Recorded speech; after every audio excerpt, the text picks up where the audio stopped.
Hi friends, welcome back to my channel ತರಾವರಿ ತಿಂಡಿಗಳು.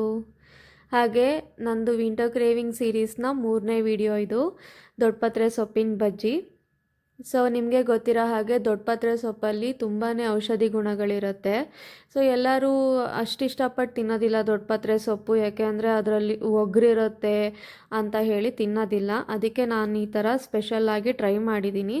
So ಚೆನ್ನಾಗೇ ಬಂದಿತ್ತು ಬಜ್ಜಿ. ಈಗ ಇದನ್ನು 7ರಿಂದ 8 ಸೊಪ್ಪು ತೊಗೊಂಡಿದ್ದೀನಿ, ಚೆನ್ನಾಗಿ ತೊಳೆದಿಟ್ಕೊಂಡಿದ್ದೀನಿ.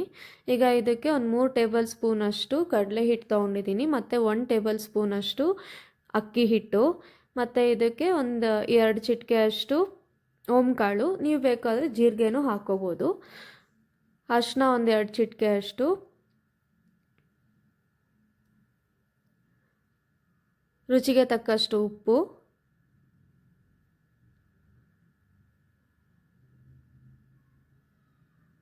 ಒಂದು ಟೀ ಸ್ಪೂನು ಖಾರದ ಪುಡಿ, ಅಚ್ಚ ಖಾರದ ಪುಡಿ ತೊಗೊಂಡಿದ್ದೀನಿ, ನೀವು ಬೇಕಾದರೆ ಧನಿಯಾ ಮಿಕ್ಸ್ ಕೂಡ ತೊಗೋಬೋದು. ಹಿಂಗು 2ರಿಂದ 3 ಚಿಟಿಕೆ ಅಷ್ಟು, ಪೆಪ್ಪರ್ ಪೌಡರು ಅರ್ಧ ಟೀ ಸ್ಪೂನು, ಅರ್ಧ ಟೀ ಸ್ಪೂನು ಗರಂ ಮಸಾಲ,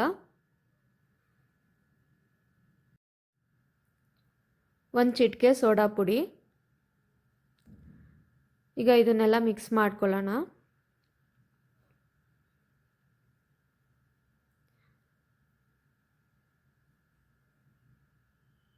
ಇವಾಗ ಇದಕ್ಕೆ ಸ್ವಲ್ಪನೇ ನೀರು ಹಾಕ್ಕೊಂಡು ಚೆನ್ನಾಗಿ ಮಿಕ್ಸ್ ಮಾಡ್ಕೊಳ್ಳೋಣ. ಒಂದೇ ಸರಿ ಜಾಸ್ತಿ ಹಾಕ್ಕೊಂಡ್ರೆ ಆಮೇಲೆ ಕನ್ಸಿಸ್ಟೆನ್ಸಿ ತುಂಬ ನೀರಾಗಿಬಿಡುತ್ತೆ. ನೋಡ್ಕೊಳ್ತಾ ಹಾಕ್ಕೊಂಡು ಹೋಗಬೇಕು, ಮಿಕ್ಸ್ ಮಾಡಿಕೊಂಡು ಸ್ವಲ್ಪ ಸ್ವಲ್ಪ ಹಾಕ್ಕೊಂಡು.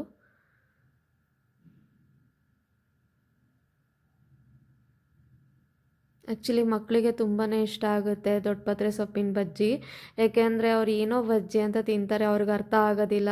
ಸೊ ಹಾಗಾಗಿ ಮಕ್ಕಳಿಗೆ ಸಹ ಹೀಗೆ ತಿನ್ನಿಸ್ಬೋದು. ಚಳಿಗಾಲಕ್ಕೂ ಕೂಡ ತುಂಬ ಚೆನ್ನಾಗಿರುತ್ತೆ ಬಿಸಿ ಬಿಸಿಯಾಗಿ ತಿನ್ನೋಕ್ಕೆ. ಈಗ ಎಣ್ಣೆ ಇಡೋಣ. ಈಗ ಎಣ್ಣೆ ಕಾದಿದೆ, ಈಗ ಇದಕ್ಕೆ ಬಜ್ಜಿ ಹಾಕ್ಬಿಡೋಣ. ಇವಾಗ ಎಣ್ಣೆಗೆ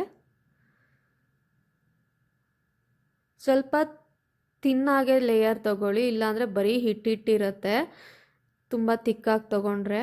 ಸೊ ಅದಕ್ಕೆ ನಾನು ತಿನ್ ಲೇಯರ್ ತೊಗೊಂಡಿದ್ದೀನಿ, ಹಸಿ ಹಿಟ್ಟು. ಈ ಥರ ಗೋಲ್ಡನ್ ಬ್ರೌನ್ ಬಂದರೆ ಸಾಕು, ನಿಮ್ಮ ಬಜ್ಜಿ ರೆಡಿ ಆಗೋಗುತ್ತೆ. ನೋಡಿ ಎಷ್ಟು ಚೆನ್ನಾಗಿದೆ, ತುಂಬಾ ಟೇಸ್ಟಿಯಾಗಿತ್ತು ಆ್ಯಕ್ಚುಲಿ ಹೇಳಬೇಕಾದ್ರೆ.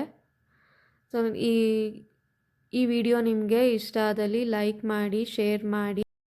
ಹಾಗೆ ನೀವು ಈಗಾಗಲೇ ಏನಾದರೂ ಇದನ್ನು ಟ್ರೈ ಮಾಡಿದರೆ ಹೇಗಿತ್ತು ಅಂತ ಕಮೆಂಟ್ ಮಾಡಿ. Thank you.